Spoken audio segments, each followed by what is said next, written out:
As-tu déjà eu l'impression que le monde essaie constamment de régner sur ta vie?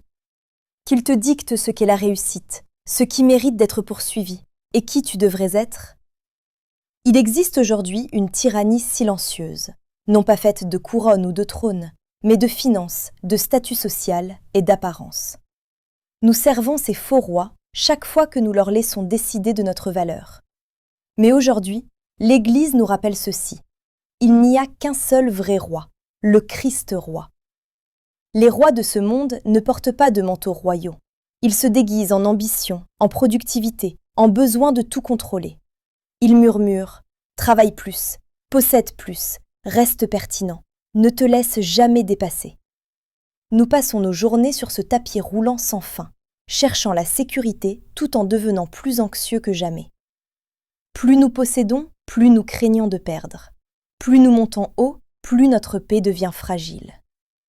Jésus nous a mis en garde depuis longtemps.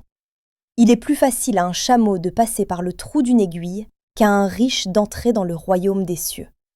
Il ne condamnait pas la richesse en elle-même, il dévoilait notre attachement à elle. Car ce qui règne sur ton cœur est ton roi. Ces faux rois promettent la paix, mais ne donnent que l'épuisement. Nous nous mesurons à ce que nous produisons, à ce que nous publions, à ce que nous possédons, et nous appelons cela un but. Nous cachons nos insécurités derrière des vies soigneusement arrangées, prétendant que tout va bien, alors que nos âmes meurent de faim en silence. Voilà l'esclavage du royaume du monde. Mais la royauté du Christ est tout autre. Là où le monde contrôle, lui libère.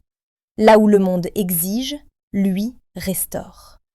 Là où le monde humilie, lui guérit. La couronne du Christ est faite d'épines.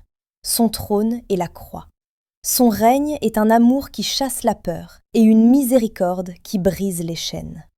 Quand tu laisses le Christ régner dans ton cœur, tu cesses de vivre en réaction au monde. Tu commences à vivre au rythme du ciel.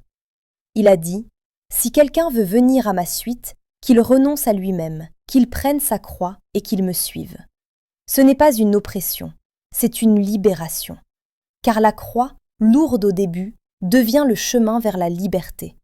Et à ceux qui luttent, à ceux qui vivent d'un salaire à l'autre, à ceux qui combattent la maladie, la solitude ou l'épuisement, écoute ceci. Le Christ roi te voit. Ta lutte n'est pas une punition, c'est une participation à son amour souffrant. Il estime ta fidélité bien plus que le monde ne le fera jamais.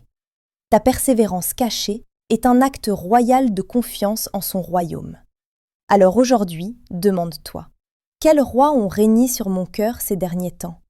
Quelle voix ai-je écoutée plutôt que celle du Christ? Prions. Christ roi, règne dans mon cœur. Libère-moi de toute chaîne qui m'empêche d'aller vers toi. Apprends-moi à te servir dans l'amour, afin que ton royaume règne en moi, aujourd'hui et pour toujours. Amen.